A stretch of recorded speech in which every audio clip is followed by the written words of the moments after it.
Petit rappel, en avril dernier, au cœur du quartier Europe, le projet Métamorphose atteint son point d'orgue avec la démolition de la barre Île-de-France et de ses 198 logements. Il reste aujourd'hui un terrain nu de près de 3000 m² comme une cicatrice pour les habitants de ce quartier. Le relogement a pris plus de 2 ans. Nous avons accompagné bien entendu les locataires pour retrouver un logement et nous les avons aussi accompagnés ainsi que la ville de Saint-Quentin dans tout un travail de mémoire parce que pour eux c'était assez traumatisant de quitter cette résidence. Donc une bonne partie ont souhaité rester sur le quartier, plus de la moitié des locataires sont restés sur le quartier. Et donc aujourd'hui, nous avons enterré une capsule temporelle qui reprend un peu l'histoire de ce bâtiment, de son origine dans les années 60 à aujourd'hui quand il est démoli. Et dans cette capsule temporelle a été positionné aussi un ouvrage qui a été réalisé par la compagnie L'Échappée.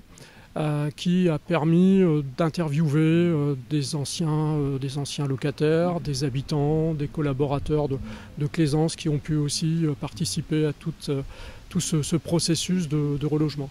Donc un acte symbolique, un acte fort qui marque un tournant dans la rénovation de ce quartier par la démolition de ce grand bâtiment, de cette barre Île-de-France telle qu'on l'appelait à l'origine.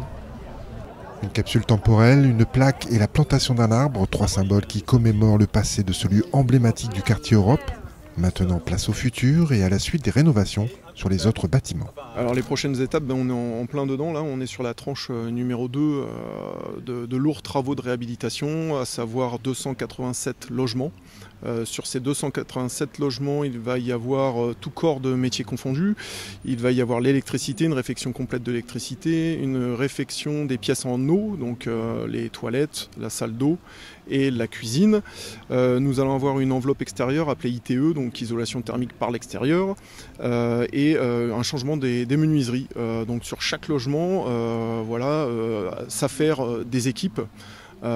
Et on arrive sur la finalisation de la résidence Savoie. Donc la résidence Savoie a une spécificité, c'est qu'elle est dotée maintenant de 2 établissements recevant du public, 2 ERP, pour accueillir 2 associations que sont ADSEA et Famille Toujours. Alors au niveau de la résidence Île-de-France qui courait sur 185 mètres, est prévue une résidence intergénérationnelle. Puis après, en attendant un possible agencement par la ville de Saint-Quentin, un espace vert.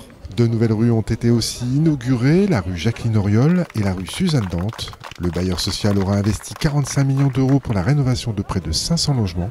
L'ensemble des chantiers devrait durer jusqu'en 2030.